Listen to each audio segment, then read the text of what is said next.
Thank you, Madam Chair. If cybercrime were measured as a nation, it would be the third largest economy in the world, costing about $10 trillion every year, up from just $3 trillion 10 years ago. It is a threat that the federal government must take seriously. The transportation sector is often targeted by cybercriminals. No mode of transportation is immune. A 2021 ransomware attack rendered inoperable the Colonial Pipeline, which carries about 45% of the East Coast's fuel. Airlines, pilots' unions, and airports globally have also all been hacked.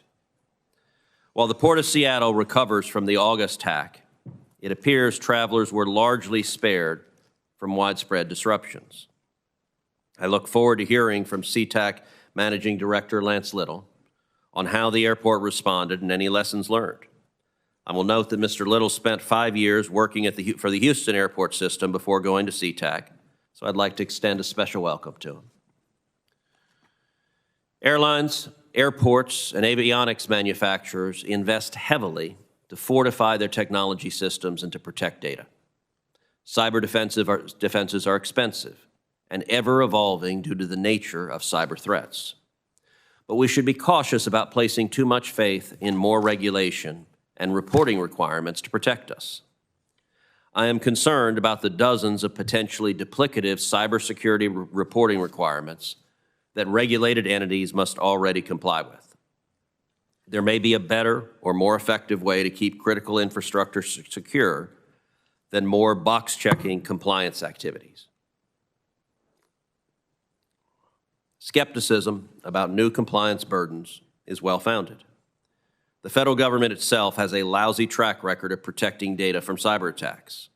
Millions of Americans' data have been stolen in government hacks over the past 10 years. And yet the law today gives the federal government more than double the amount of time a private entity has to report a cybersecurity incident. In many cases, federal agencies have little understanding of how regulated industries work.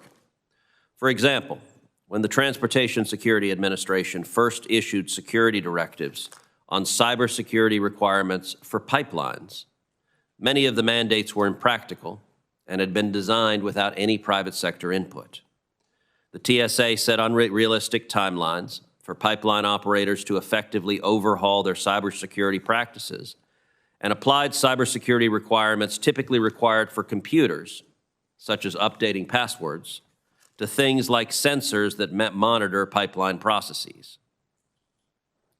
TSA's security directives created so much confusion that the agency received an unprecedented number, more than 380, of alternate measure requests from operators.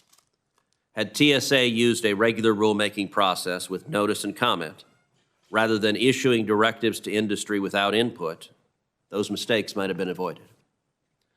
On the subject of TSA, I'm pleased the committee is holding a hearing related to aviation security. But we should be looking more closely at TSA's operations as well. For example, more than a year ago, I began an oversight investigation into why 3 mayors of left-wing sanctuary cities were using commercial airports to house thousands of illegal aliens. Not surprisingly, the Biden-Harris administration continues their delay tactics and has yet to provide all of the information that I have requested. The Department of Homeland Security, including TSA, has failed to produce documents and communications requested about the potential security threats illegal aliens pose to airports and airport facilities. Additionally, the FAA has failed to provide requested communications between it and other federal entities about the housing of illegal aliens at airports. Separately, I worked with Senators Merkley and Kennedy on an amendment to the FAA reauthorization on TSA's use of facial recognition technologies at passenger checkpoints. The TSA begged members of Congress to allow for continued facial recognition with no guardrails. Chair Cantwell, I know you offered to Senator Merkley to hold a hearing on this and other topics. I think that's a great idea.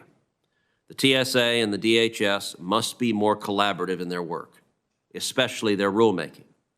I look forward to hearing from today's witnesses on their experience working with the TSA on cyber issues and how we can do more to keep the aviation sector safe.